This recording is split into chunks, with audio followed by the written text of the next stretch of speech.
रियासत कर्नाटका में नमाज फज्र की अजान को लेकर तनाज़ा खड़ा हुआ है और इसकी वजाहत करते हुए आज मौलाना शाफी सादी, जो कि कर्नाटका वक्फ बोर्ड के रुकन हैं, बताया कि जो सर्कुलर जारी किया गया था वक्फ बोर्ड की जानिब से, इस सर्कुलर का नमाज फज्र की अजान का कोई ताल्लुक नहीं है।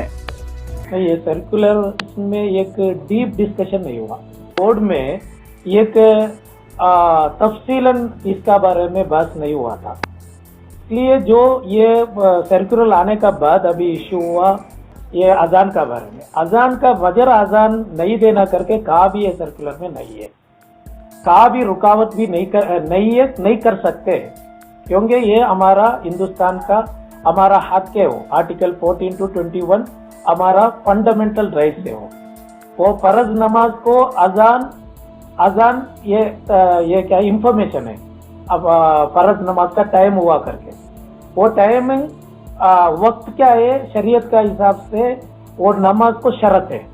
इसलिए शरत नहीं हुआ तो फर्ज भी नहीं पूरा मुकम्मल नहीं होता, इसलिए शरत होना चाहिए। इसलिए फजर नमाज को लाउड स्पीकर मना का बारे में ये सर्कुलर हरगिज नहीं है। Loud speaker shall not be use from 10 PM onwards up to 6 AM, वैसा लिखो है।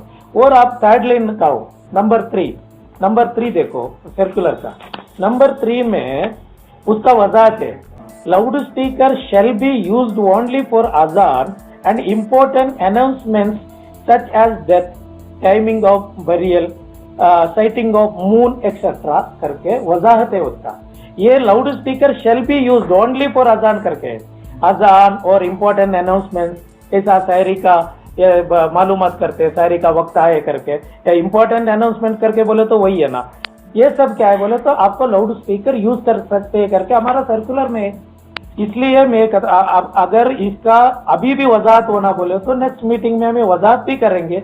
जो भी इसमें हमें मिस्टेक को सही करना है वो नेक्स्ट मीटिंग में सही करना जरूरी है। हमारा कुछ जगह पे कैसा हो रहा है बोले तो जरूरत से ज्यादा लाउड स्पीकर का इस्तेमाल भी हो रहा है। इसका जानकारी और अवेयरनेस करने का जरूरत है हमारा कम्युनिटी को। वही उतना हमारा डिस्कशन हुआ था। और अजान का बारे में बिल्कुल हमारा डिस्कशन नहीं हुआ। और हमारा सर्कुलर में नंबर 3 पैरा में वो वजाहत भी है उसका, लाउड स्पीकर अजान के लिए यूज कर सकते और हमारा फंडामेंटल राइट्स भी है। वो अजान का रुकावट का सर्कुलर हमारा नहीं है। ये सिर्फ लाउड स्पीकर में बयानात वगैरह सब ये करते ना। अब नंबर 2 देखिए, नंबर 2 में बता रहे आपका ये सलाह, जुमा, खुतबा, बयान, religious, socio cultural and knowledge based functions shall be performed with the, ये हमारा प्रेमिसेस है ना, ये कितना वो करना है करके।